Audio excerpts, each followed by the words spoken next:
Chicos, ¿cómo están? Muy buenos días con cada uno de ustedes. Por favor, me confirman si se logra escuchar.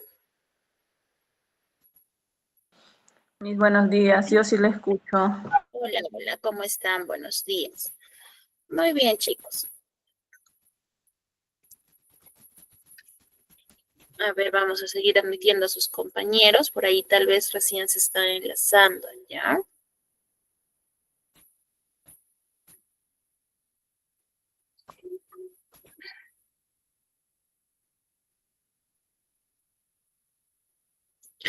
Muy bien, chicos, ahora sí. Vamos a empezar la clase del día de hoy ya viendo aspectos o temas igual de importantes que las semanas anteriores, pero relacionadas o vinculadas ahora sí a las que respectan al área de razonamiento verbal, ¿correcto? Entonces, estos ejercicios nos van a permitir poder activar o despertar tal vez a nuestra mente, ¿no? A nuestro cerebro de una manera un poco más ser un poco más exigentes, vamos a decirlo así. ¿Por qué? Porque voy a tener que estar bastante atenta, voy a tener que analizar para poder llegar a una respuesta acertada. Por eso es que son ejercicios de razonamiento verbal. Ya son para razonar, como el propio nombre en sí lo menciona o lo dice. ¿Ya? Entonces, para poder tener en cuenta eso. Ahora, nosotros vamos a encontrar en este caso Eh, para iniciar la clase, mejor dicho, vamos a empezar viendo lo siguiente, ¿ya? A ver, un momento, por favor. Aquí. El tema que vamos a revisar hoy día es el texto, ¿ya? Y todos hemos escuchado alguna vez, y casi siempre en realidad, este término, ¿no? De hecho, es algo con lo que nosotros día a día, constantemente, siempre estamos, pues, ¿no? Eh, viéndolo, tal vez por ahí, ¿no? Trabajando con estos, ¿no? Entonces, ¿cómo definirían ustedes el texto? No les estoy pidiendo, la Giovanna, buenos días, no les estoy pidiendo una información o una definición precisa, saca diccionario, no. Ustedes, ¿cómo definirían un texto? ¿Qué es para ustedes un texto? ¿Qué será? Si no pueden activar el audio, pueden hacer uso del chat, por favor. Hola, Anabel, buenos días. Para que puedan, en este caso, brindarme lo que sería, pues, no sé, su comentario, ¿no? Tal vez por allá lo que quieran agregar. La pregunta que les estaba haciendo para aquellos que se acaban de enlazar es, ¿qué definirían o cómo definirían o qué es para ustedes un texto? ¿Cómo lo consideran? ¿Cómo es un texto? Un conjunto de palabras, Wilson me dice. ¿Ok? Un conjunto de palabras. Muy bien. ¿Ya? Un conjunto de palabras. ¿Qué más? Para Wilson, el texto es un conjunto de palabras. ¿Ya?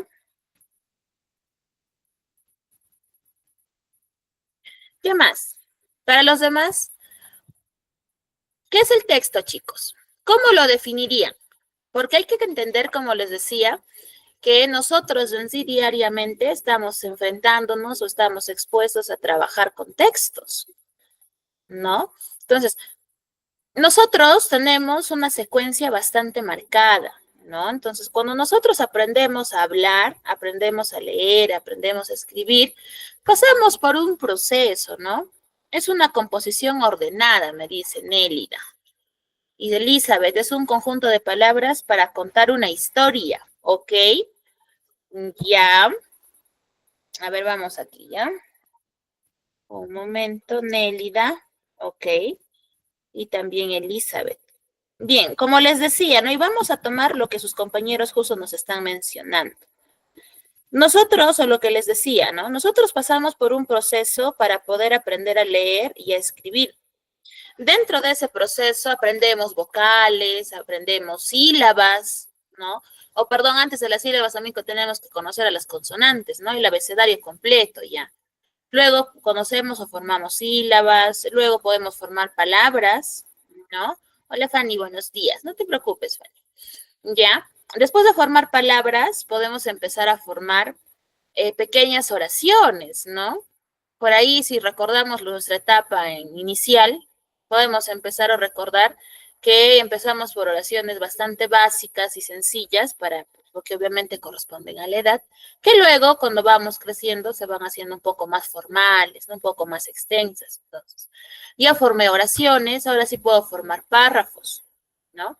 Y estos párrafos al final me van a dar como resultado un texto. Entonces, tal como decía Wilson, como decía Nélida, como decía Elizabeth, y Maribel también, son palabras o es una composición incluso de oraciones que forman párrafos y que al final pues nosotros tenemos texto. Ahora, me marcan mucho el hecho de que son ideas organizadas y correcto, por supuesto. Yo no he visto, tal vez, y dudo mucho que ustedes, sí, hayan visto textos que hayan estado elaborados por elaborar o que hayan estado una oración arriba, la otra al final, después al centro, luego intermedio, ¿no? Ubicadas en cualquier parte de la hoja, ¿no? Entonces, es ordenado, por supuesto. Acá me dice para describir nuestra idea. Ya, para describir. Ya, ahí ya tengo describir y por ahí alguien me dijo, me parece que fue Elizabeth, para contar una historia. Interesantes posturas, interesantes ideas, por supuesto. No, eso ya son utilidades o tipos los que yo voy a clasificar un texto. Pero antes de un texto, un texto se va a comprender como un conjunto de enunciados o de oraciones que van a estar enlazados unas con otras para que puedan comunicarte algo.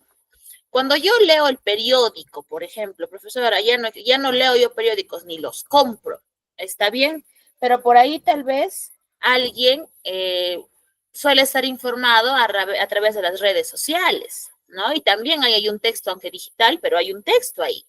Entonces, cuando yo leo una noticia, un noticiero, por ejemplo, me voy a dar cuenta que las oraciones, que las ideas que están en ese texto, que sea un escrito extenso o corto, se vinculan, se orientan, se enlazan y comparten o hablan de una sola cosa. Yo no tengo como texto un escrito donde tal vez la primera parte me hable tal vez de la alimentación de mamíferos, en la segunda me hable del COVID y en la tercera me habla de deportes extremos, ¿no? Y decir, ya esto es un texto, profesora. No es así. Entonces, el texto son enunciados que se relacionan, son como hermanos, ¿correcto? Son como hermanos, se vinculan unos con otros. Ahora, ¿qué estructura va a tener mi texto? Para empezar, mi texto va a ser comunicativo. ¿Por qué? Porque tiene una intención de hacerte saber algo a ti, de darte a conocer alguna información. Por ahí cuando me decían, ¿no? Tiene la intención tal vez de contarte o narrarte un hecho, algo que ha pasado. Tiene la intención tal vez también por ahí de comunicarte una descripción de algo, ¿no? O de alguien, ¿no? Por ejemplo, a veces, y tal vez ustedes han visto en Facebook, que les salen, ¿no? Personas más buscadas, incluso ahí les ofrece sus recompensas, ¿no? Y cuando yo veo las imágenes, me doy cuenta que ahí tengo la descripción de la persona, o más aún, cuando un niño, un joven, una persona en sí se pierde, igual, ¿no? Lo reportan a la policía y sale una ficha de denuncia o reporte de desaparición. Igualito, ¿no? Cuando yo empiezo a leer ese texto, ¿qué intención comunicativa tiene? De hacerme saber que esa persona se ha extraviado, no ubican su paradero, ¿no? Y uno de los puntos que se menciona en esa ficha es justamente sus características físicas, ¿no? Es alto, es bajo, moreno, blanco, trigueño, de cabello largo, cabello corto, cabello negro, rubio, no sé. Entonces, nos empieza a dar una información. Es decir, tiene una intención de comunicar algo, quiere que sepas algo. ¿Qué más es mi texto? Mi texto es social, ¿ya? Yo cuando analizo mis textos no están escritos únicamente, solamente para Elizabeth o solamente para Wilson. No, Un texto está dirigido a nuestra sociedad, ¿no? Cuando leemos obras literarias, cuando leemos noticieros, o en realidad cuando trabajan ustedes también, tal vez alguien trabaja aquí en oficina o con documentos, igual, ¿no? Son documentos, esos documentos tienen textos, pero esos textos tienen una intención social también, quieren comunicar algo, ¿no? A veces, no sé, por aquí tal vez alguien ha trabajado, trabaja, o tiene algún familiar que trabaja tal vez de secretaria de alguna empresa, o apoyando en esa parte administrativa, no lo sé, ¿no? Y uno ve que obviamente se reportan documentos para que sean emitidos, sean tratados, sean eh, aprobados, etcétera. Ya, entonces mi texto es social. ¿Qué más es mi texto? Es pragmático. Lo pragmático viene a la práctica, ¿no? Y así como nosotros somos bastante esponjitas cuando se trata de leer, de ver, por ejemplo, algo, ¿no? Y al toque aprendemos tal vez ciertas cosas, igualito. Un texto nos va a llevar a la parte práctica. ¿Cómo así, profesora? Por ejemplo, yo estoy leyendo un recetario, ¿no? Ese recetario es un texto, ¿no? En un recetario yo voy a encontrar, pues, en este caso, ingredientes, voy a encontrar preparaciones, etcétera. Entonces, ¿qué voy a hacer? ¿No? Tal vez por ahí voy a encontrar una receta que se me hace bastante sencilla, ¿no? O tengo tal vez los insumos necesarios para prepararlo, o los insumos en sí son bastante accesibles, entonces lo voy a hacer, ¿no? De lo que está en el papel lo voy a volver algo práctico. Ahí en mi papel o en mi recetario dice que yo haga esto, esto, esto. Allá voy a la realidad, voy a mi cocina y empiezo a hacer lo mismo.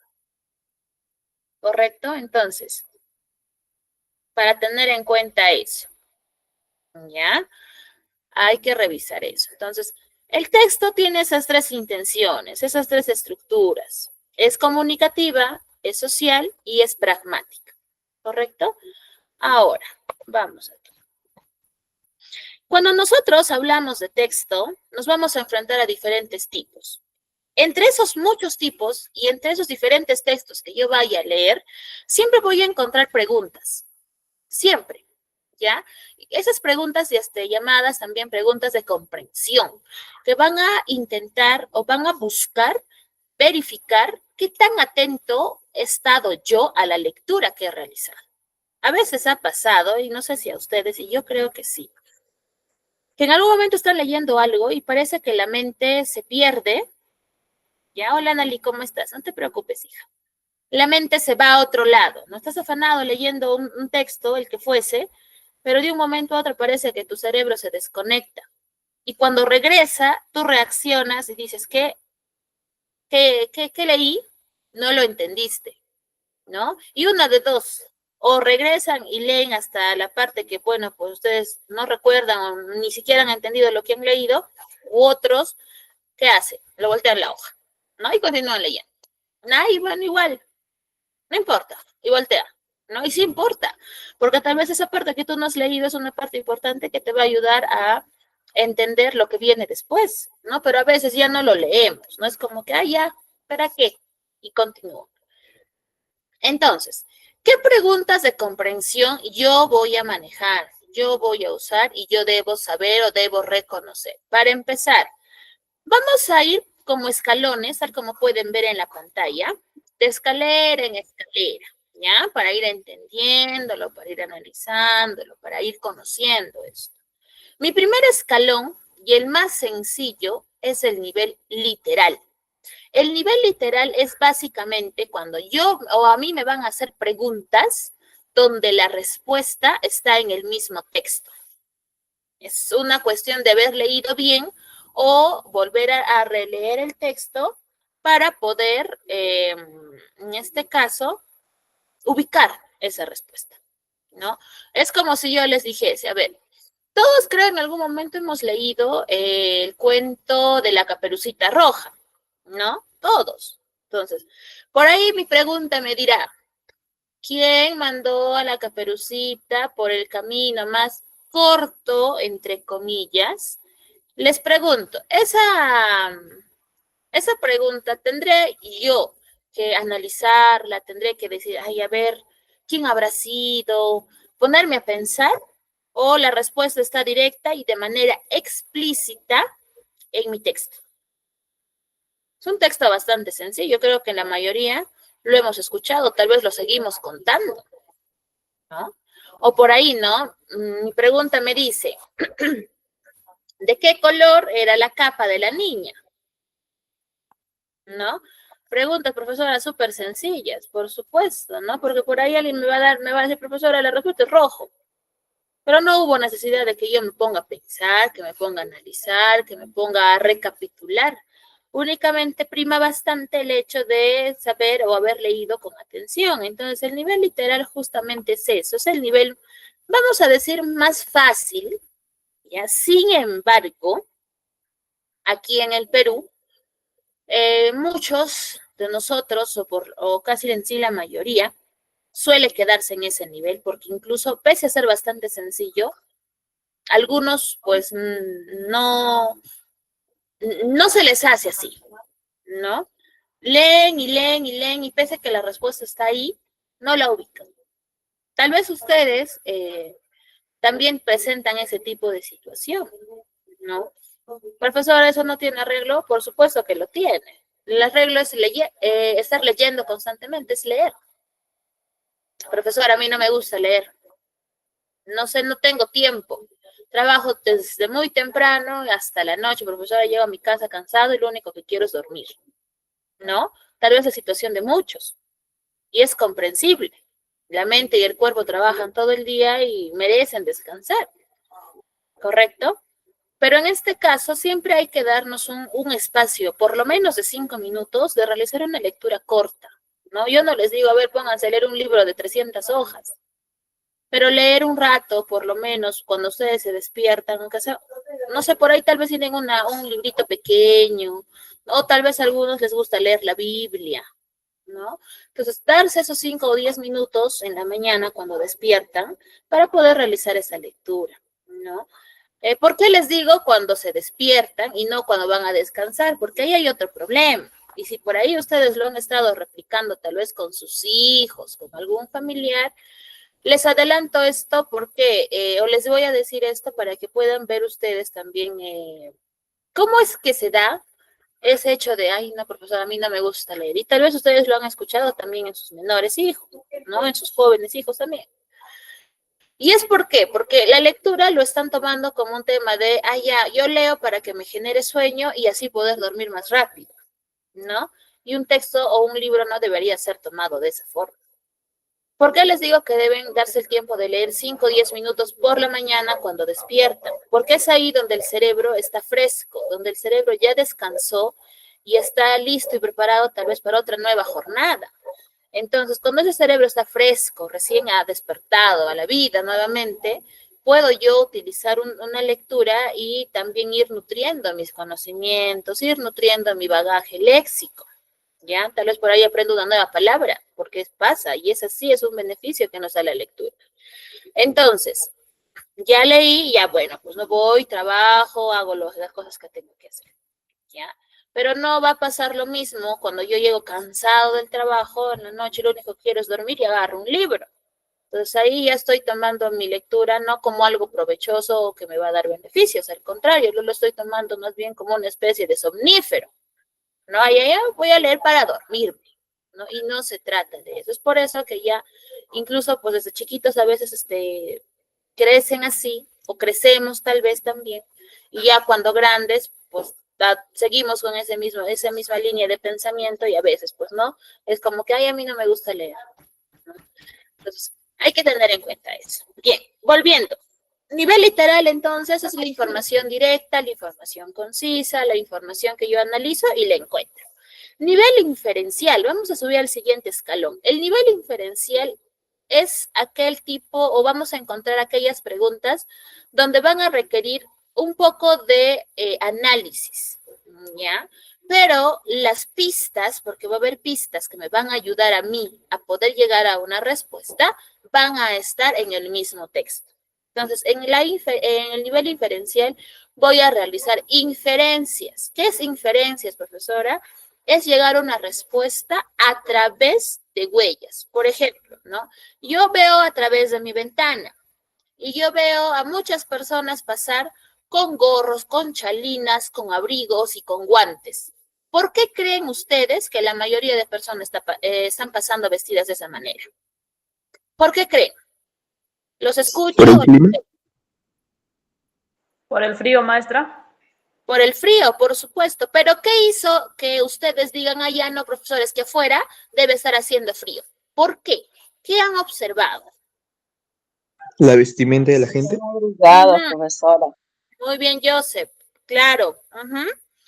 Estoy viendo cómo se están vistiendo. Entonces, ya mira, si están con gorros, con guantes, con chalinas, con abrigos, etcétera, etcétera, etcétera, no es pues porque hace calor, al contrario, debe ser una temperatura bastante fría. Y si por el contrario yo veo a personas pasar con shorts, con sandalias, con polos manga corta o tal vez manga cero, con lentes ahí puestos, no lentes oscuros.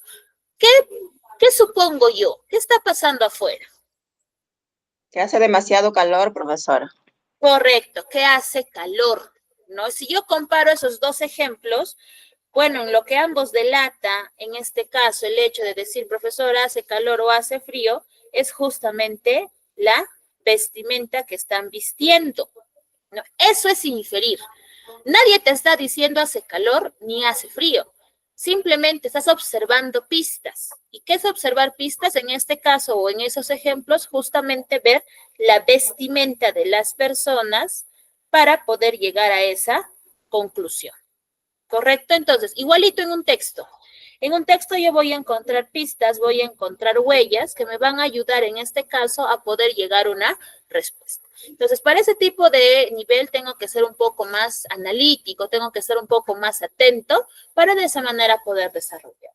Ahora, yo ya sé o identifico muy con facilidad el nivel literal, el nivel inferencial. Ahora paso al tercer escalón, que es el nivel crítico valorativo. No es criticar, porque para eso quizás alguien nos gana. El nivel crítico es poder ver la postura que tal vez tiene el autor y determinar de manera personal si estoy de acuerdo o si estoy en desacuerdo y dar mis razones. No está, profesora, no estoy de acuerdo.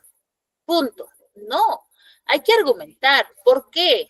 ¿No? Así como cuando tal vez en casa les dicen, ay, no quiero esto, y les empiezan a dar, o les mandan a alguien, a uno de sus hijos a la tienda, y les dicen, no, no puedo, y les preguntan, ¿por qué no puedes? Y te empieza a decir, no, es que estoy haciendo mi tarea, estoy leyendo, qué sé yo. Y les empieza a enumerar motivos, lo mismo. En el nivel crítico, nosotros debemos analizar todo el contenido del texto para poder valorarlo, para poder determinar si tal vez yo estoy a favor o no comparto la idea y dar mis motivos, ¿no? Tal vez yo el texto que estoy leyendo está relacionado al hecho de, o me está hablando de la pena de muerte, ¿no? Que tal vez está, o bueno, de otros países, o algún país que lo practica, porque sí lo hay. Entonces yo leo el contenido, toda la información que me ofrece y yo valoro ese texto, ¿no? Tal vez algunos van a decir, sí, estoy de acuerdo, ¿por qué? ¿Ya? Las razones no solamente se dan cuando yo estoy en desacuerdo con algo, sino también cuando apoyo la idea, ¿no? Si a mí me parece algo que es correcto, también tengo que tener los argumentos para poder solidificar eso. Yo no puedo decir así estoy de acuerdo, punto.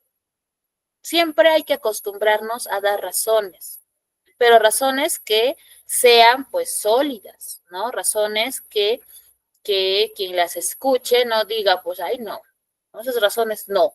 ¿Por qué? Porque no tienen lógica, no. Entonces, en el nivel crítico buscamos eso, ¿no? Y muy pocas personas, muy pocos lectores pueden acceder a ese nivel, ¿no? Incluso tal vez por ahí ustedes han leído los exámenes de comprensión lectora o los exámenes de razonamiento verbal en el colegio tal vez de sus familiares, los exámenes que ellos responden por ahí, van a encontrar que muy pocas veces argumentan sus respuestas los pequeños o los jóvenes, ¿no? Y tal vez nosotros igual, ¿no? También hay que ver cómo estamos nosotros. Entonces, hay que tener en cuenta eso. Ahora, yo ya sé manejar el nivel literal, el nivel inferencial, ya sé dar una opinión, que es el nivel crítico, Entonces ya estoy lista, ya estoy listo para poder llegar al cuarto y último nivel, que es el nivel creativo. Ya, este nivel creativo básicamente es que yo pueda crear un texto a partir de lo que yo he leído.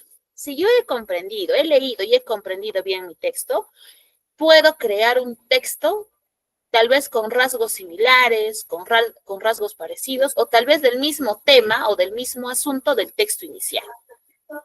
Puedo hacerlo. Ya estoy en esa capacidad de, ¿correcto?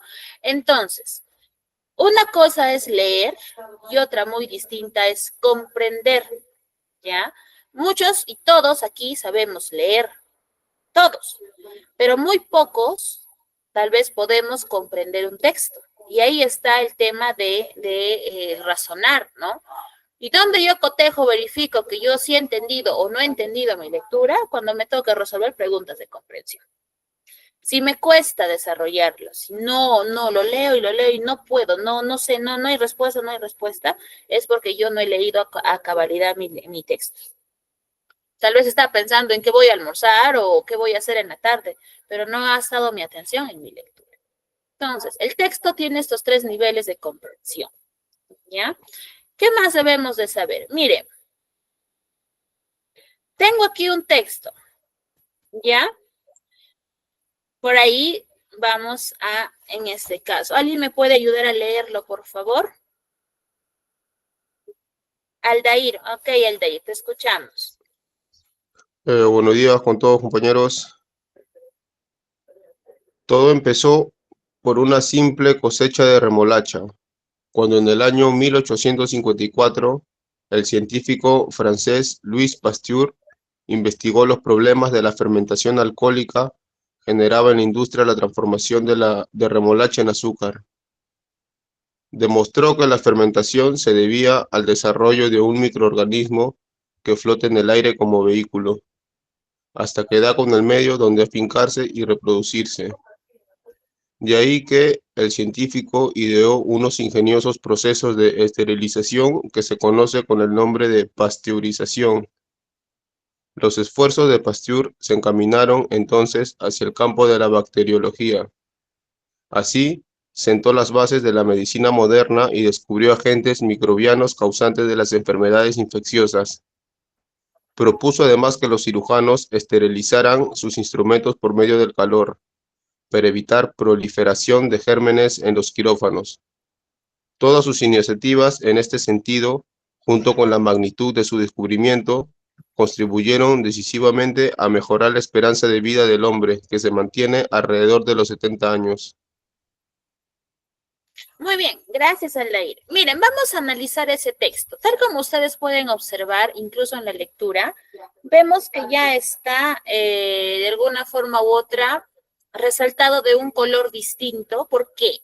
Porque cada aspecto que ahí tenemos o contamos, son 5, corresponde a algo o a un punto en específico que ayuda a conformar el texto. No vamos por la parte de rojito, que les dice, ¿no? Todo empezó por una simple cosecha de remolacha, cuando en el año 1854 el científico francés Louis Pasteur investigó los problemas de la fermentación alcohólica generada en la industria de transformación de remolacha en azúcar.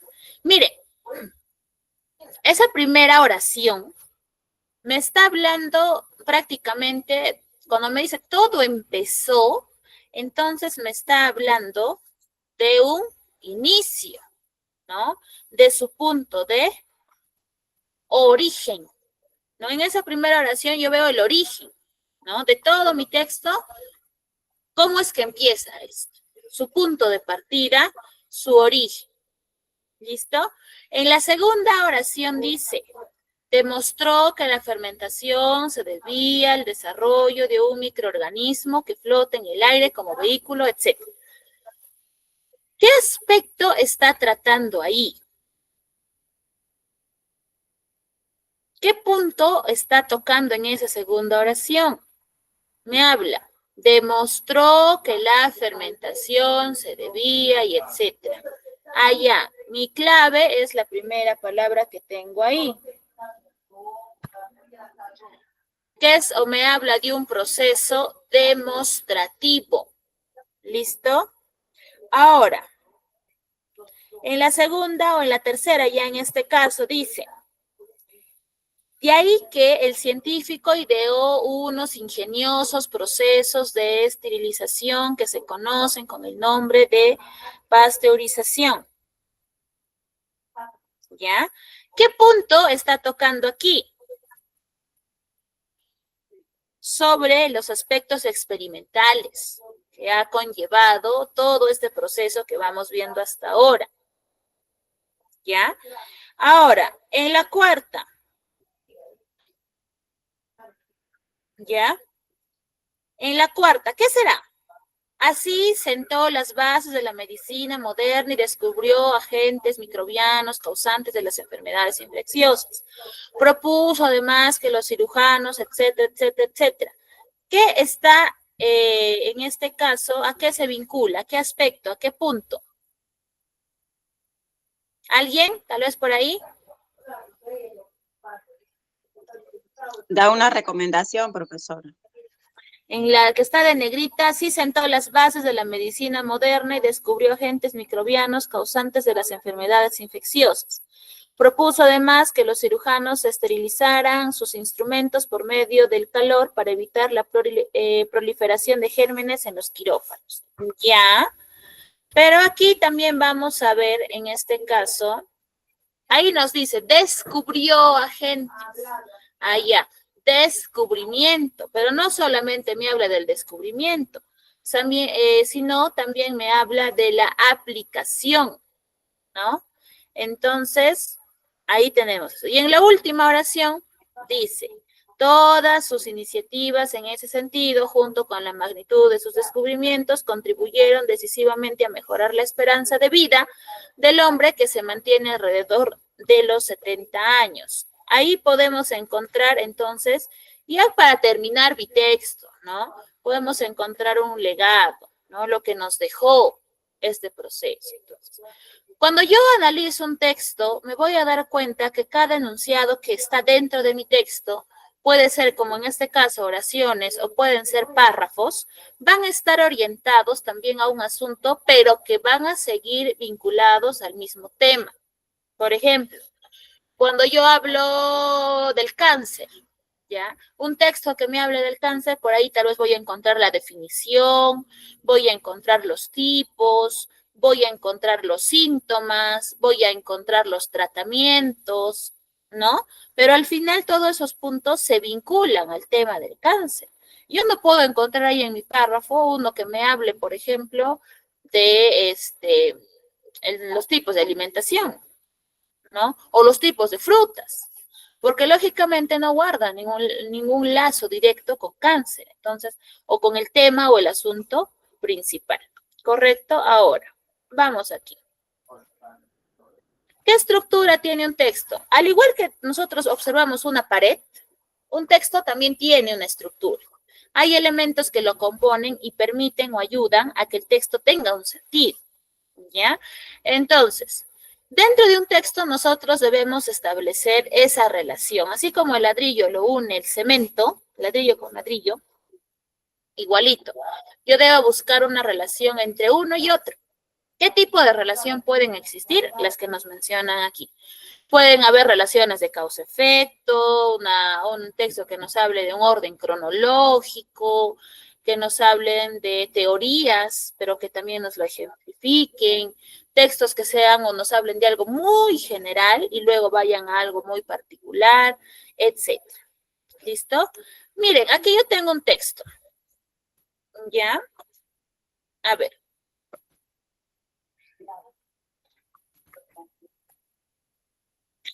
¿Quién me ayuda a leerlo, por favor?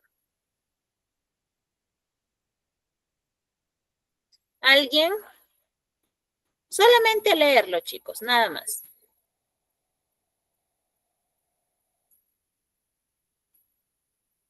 ¿Alguien? ¿Alguien lo puede leer? Analí. Ok, Analí, te escuchamos.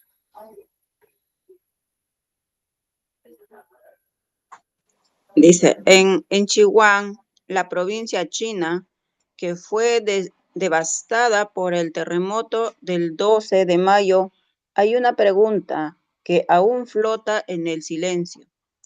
¿Por qué tantos estudiantes murieron en escuelas que se desplomaron como castillos de arena? Las cifras capitan con crudeza una triste realidad. Más de 10.000 alumnos perdieron la vida cuando sus colegios se derrumbaron y fueron sepultados por los aludes de la zona. Al menos 7.000 salones de clases quedaron reducidos a escombros.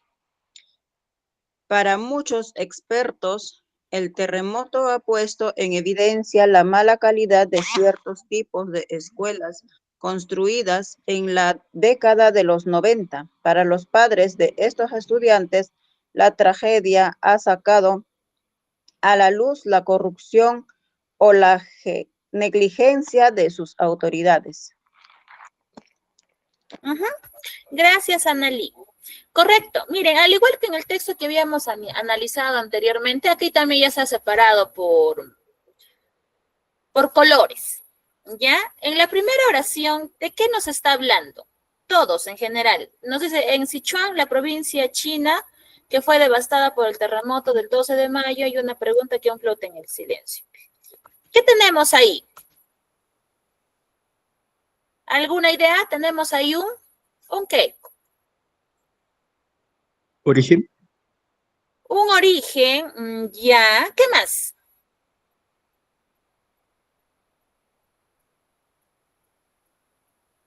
Tenemos ahí, o nos está nombrando un suceso, o no, un hecho del cual está partiendo. Y su hecho, ese suceso, es ese terremoto que ocurrió esa fecha y que afectó a Sichuan, ¿correcto? Luego tenemos una oración que está de rojito. ¿Qué hay en esa oración? A simple vista yo puedo decir, observando los signos que aparecen ahí, ¿qué es la segunda oración? Una pregunta. Una pregunta. Perfecto. Muy bien. Nos dicen lo que está de negrito. Las cifras pintan con crudeza una triste realidad. Más de 10.000 alumnos perdieron la vida cuando sus colegios se derrumbaron o fueron sepultados por los aludes de la zona. Al menos 7.000 salones de clase quedaron reducidos a escombro. ¿Qué será eso? ¿Qué información me está presentando?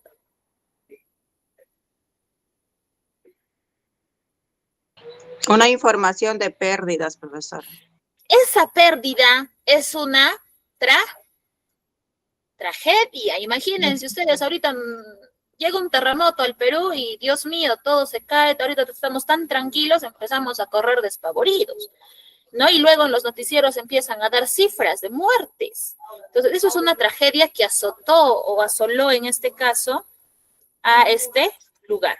Siguiente, la última dice, para muchos expertos el terremoto ha puesto en evidencia la mala calidad de cierto tipo de escuelas construidas, etcétera, etcétera, etcétera. ¿Qué tenemos ahí?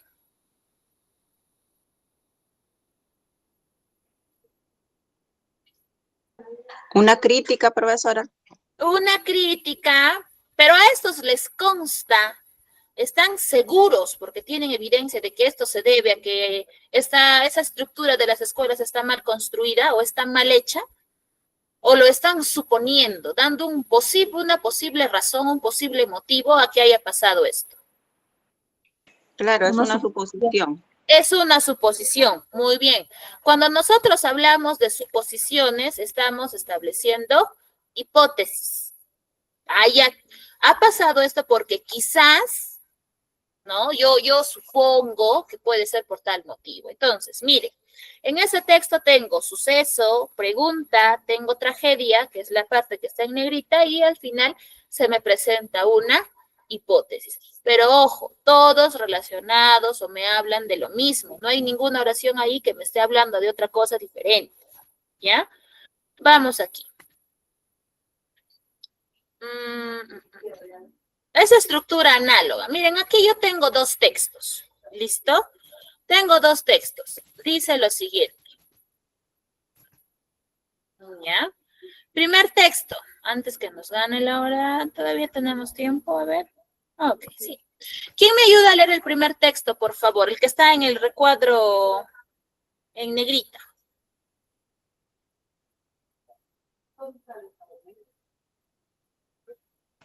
Yo, profesora. Ya, Elizabeth, te escuchamos.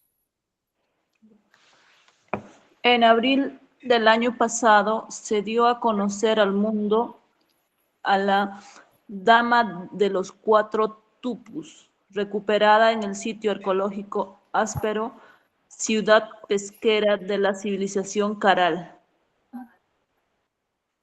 Este es un entierro humano que data de 4.500 años. Se encontró al cuerpo en posición fetal, dentro de un hoyo cavado en un depósito de ceniza y material orgánico. Fue envuelto con una tela de algodón y una esterilla de junco, sujetado con soguillas. Gracias. A ver, muy bien. Texto 1. Texto 2. ¿Quién me ayuda a leer, por favor, lo que está de verde? El texto donde está el recuadro verde.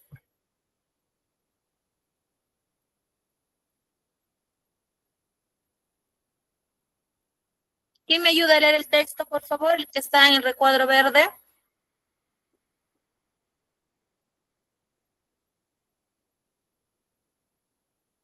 Voy a leer yo entonces, ¿ya? Dice, un 20 de julio, hace 33 años, los ojos del mundo estaban puestos en Lambayeque, escenario del descubrimiento de la tumba intacta del señor de Zipán. La cultura moche, que dominó el Perú costero del norte desde el año 100 hasta el año 700 después de Cristo, es una de estas impresionantes civilizaciones antiguas. El hallazgo del señor de Zipán consiste en una tumba completamente intacta de un gobernante moche, considerado uno de los descubrimientos arqueológicos más trascendentales del Perú y América. Listo. Profesor, ¿y por qué son dos textos y están presentes en una misma diapositiva? Porque vamos a comparar en este caso. ¿Cuál es la similitud que yo encuentro entre uno y otro texto? Que ambos textos hablan de la historia del Perú de los años anteriores, pues. Ajá, por supuesto, muy bien. Y es más, apoyando, respaldando o añadiendo un poco de información a lo que está diciendo su compañera, correcto, ¿no? Una cuestión de similitud que tienen estos dos textos, por ejemplo, es la fecha de hallazgo, ¿ya? Más o menos tienen cierto tipo de iguales no, pero son similares, ¿no? Como que por ahí van. ¿Listo? Entonces, su fecha de hallazgo. ¿Qué más tienen de común o en qué más son similares? También por ahí cuando me hablan en ambos Que textos. hablan de zonas arqueológicas, profesora. Esas referencias también son de la antigüedad, porque esos descubrimientos no han sido hace un mes atrás, ni hace 2 meses atrás. Es súper antiguo. Y es más, son dos culturas que marcan mucho. Yo sé que tenemos, acá tal vez hay personas que son de la parte de Lambayeque, ¿no? Son de ahí, o han ido a ver esta cultura. Igual a Caral la han visitado, ¿no? Entonces es parte de nuestra riqueza cultural, ¿no? ¿Qué más tienen de similitud? Que en ambos textos vamos a encontrar o nos están describiendo cómo es que han encontrado a estas, tanto a la dama de los 4 tupus y también al señor de Zipán. En ambos casos nos está brindando información o nos está describiendo a ver cómo lo han hallado, ¿no? En el caso del texto 1 nos dice, pues, ¿no? Que el cuerpo lo han encontrado en un hoyo que ha sido cavado y que además este cuerpo ha estado en posición fetal, etcétera.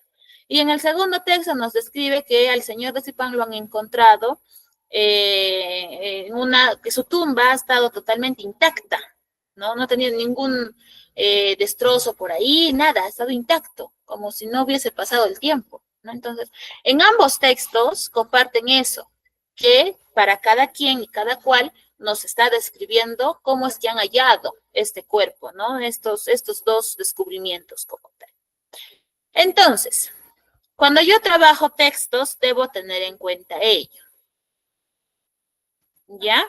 Vamos a compartir ahora, justo acá tengo unos textos interesantes que vamos a leerlo, para revisar o desarrollar en este caso, aquí.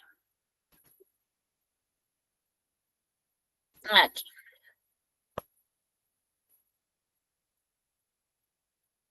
Ya vamos acá. A ver, voy a hacerlo un poquito más grande. Creo que ahí está bien. Ya. Vamos por aquí.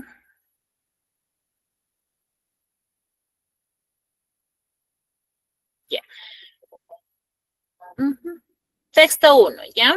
Aquí está. Vamos a ir leyéndolo y luego vamos a encontrar en este caso preguntas de comprensión en sus 3 niveles, o 4, bueno, 3, porque lo 4 ya responde un tema más de redacción, ¿ya? Y vamos a ver qué tan atentos estamos justamente a estas preguntas. Dice, el correo electrónico o email ha sido una gran innovación tecnológica para la administración de empresas, pues ahora es mucho más fácil para los gerentes comunicarse con muchas personas al mismo tiempo. Según un artículo, dice ahí, The Wall Street Journal. En el pasado, si un gerente quería enviar un mensaje a 10 personas involucradas en un proyecto, tenía que llamar a cada una de ellas él mismo, redactar un mensaje que debía ser entregado personalmente o depender de otros para que hagan llegar su mensaje y aceptar los caprichos inevitables del teléfono malogrado.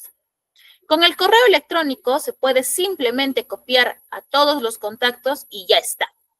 Solo ese detalle, que parece pasar desapercibido para muchos hoy, ha hecho que el flujo de información en las organizaciones sea mucho mejor de lo que era antes.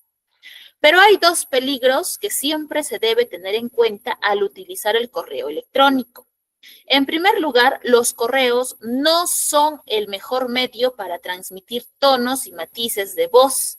Y eso parece ser doblemente cierto cuando el remitente es un gerente y el receptor es un subordinado.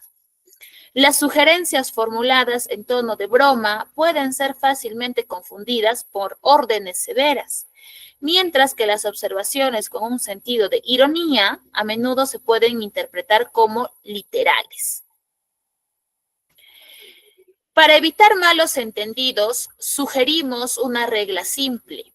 El correo electrónico puede ser utilizado eficazmente como un medio para transmitir hechos directos o para alabar y alentar a alguien, pero no debe ser usado para castigar, regañar o dar malas noticias.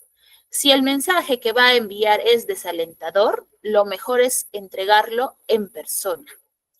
El segundo peligro está relacionado a la excesiva transparencia. Los correos se expanden como un reguero de pólvora.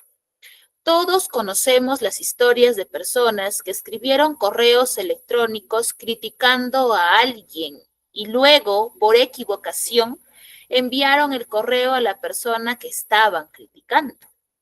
O dieron clic en responder a todos cuando no querían hacerlo. O aquel que escribió un correo con mala fe que fue enviado a un amigo y luego a los amigos del amigo, y así sucesivamente hasta que se hicieron de conocimiento público.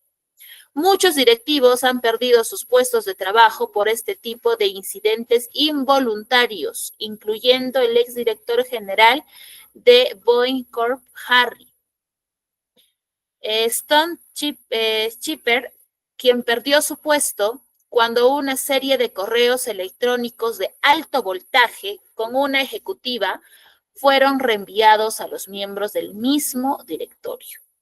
Para evitar estas cosas puede aplicar una regla simple. Nunca escriba un correo electrónico con cosas que no le gustaría que se exhibieran en la pantalla gigante del Times Square. Si va a escribir algo, es mejor que esté dispuesto a enviarlo a todo el mundo. De lo contrario, utilice el teléfono. ¿Ya? Un texto bastante interesante, porque todos utilizamos, o la mayoría, correos electrónicos, ¿no? Profesora, yo no uso eso, yo uso full WhatsApp. Lo mismo, estás escribiendo, estás dirigiéndote a alguien.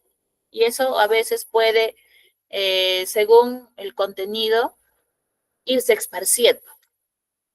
Pregunta 1. ¿Qué ha sido una gran innovación tecnológica para la administración de empresas, según la lectura? ¿Qué ha sido? El correo electrónico. Correcto, el correo electrónico. Siguiente pregunta. ¿Qué problemas de comunicación tenía un gerente antes del correo electrónico? Que tenía que mandar de uno en uno y hacerlos llamar. Ujú. Eso sería la alternativa A, ¿correcto? Listo. Muy bien, alternativa A. Siguiente pregunta me dice, ¿qué podría significar el dicho teléfono malogrado en el texto? ¿Qué podría ser? Mala información, profesora. Mala información. Ya, ahí tenemos 4 opciones. ¿Cuál será la respuesta? ¿La A, la B, la C o la D? La El D, gerente- La C, profesora, ¿Cuál? la C. la, Que el mensaje era la C. inevitablemente modificado, claro, ¿no? Y eso también pasa ahora, ¿ah? Ustedes mandan un recado con sus hijos o con algún amigo o amiga y a veces no llega al 100% como debería ser, no llega modificado. Siguiente pregunta, dice, ¿cuál es la importancia del correo electrónico? ¿Cuál es la importancia del correo electrónico? La AMI, el mejor medio ¿Es para el, transmitir. ¿Es el mejor medio para transmitir tonos y matices de voz? En el texto no nos dice que es el mejor medio, más al contrario, nos dice que en realidad cuando nosotros escribimos un mensaje o un correo, en realidad nosotros no podemos distinguir en qué tono nos lo está diciendo la persona que nos lo está enviando. Yo cuando lo La lea D, lo puedo tomar de profesora. buena o de mala Es la manera. D, profesora. ¿Cuál será la que en el 4? La D, La profesora. D, profesora, ¿La la D? D. Profesora. La D. Sí. B. Yo digo B, La B profesora. de bebé. Sí, Mejoró sí, el flujo profesora. de información, correcto, por supuesto. Muy bien. Listo. Ya, ahora vamos con las 5.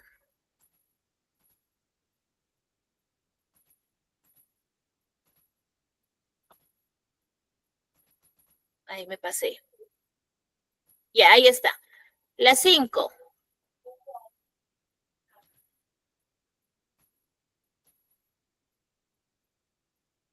¿Cuál es uno de los peligros que se debe tomar en cuenta si usamos el correo electrónico?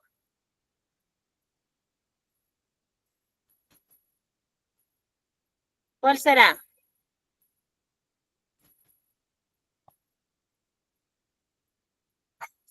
¿Cuál es uno de los peligros, chicos?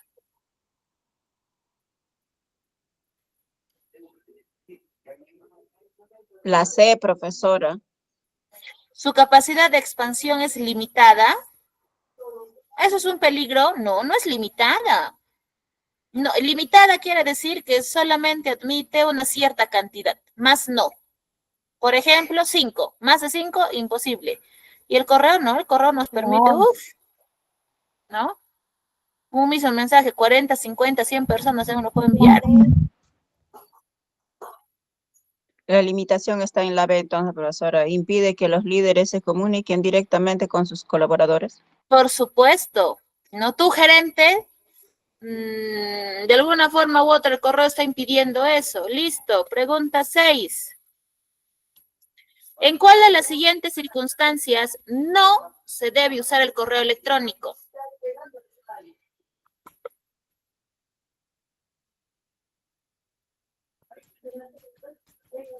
La A, profesora, dice para explicar a un trabajador que se le va a reducir el sueldo. Claro, recuerden, las malas noticias en persona. 7. ¿Qué puede significar que se exhiban en la pantalla gigante del Times Square? El ¿Qué pantalla es esa, profesora? Ahí, por ejemplo, en Estados Unidos, en la parte central hay unas pantallas gigantes donde sale, pues, noticias importantes, ¿no? A eso se refiere.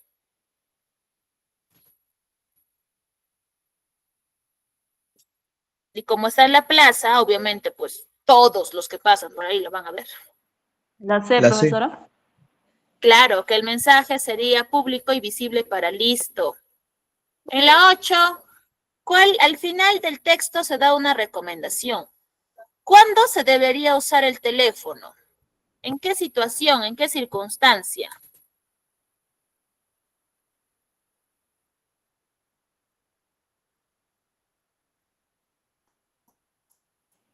La B, profesora.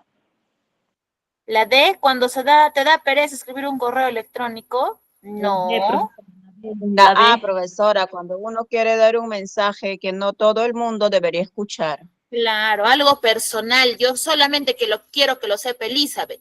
Allá de preferencia, agarro mi celular, marco y le llamo, ¿no? Porque por el correo pueden pasar muchas cosas. Y la 9 dice, ¿cuál es el tema del texto? ¿De qué me habla el texto? La A, profesora. Me habla de ventajas y desventajas del correo electrónico. Es uno de los aspectos que se toca en el texto, sí, pero no es el tema central. La B, ¿La ve? sí, sustitución del correo electrónico por el teléfono. Bueno, en En el la texto D, no nos está profesora. diciendo que reemplacemos, dejemos uno y usemos lo otro.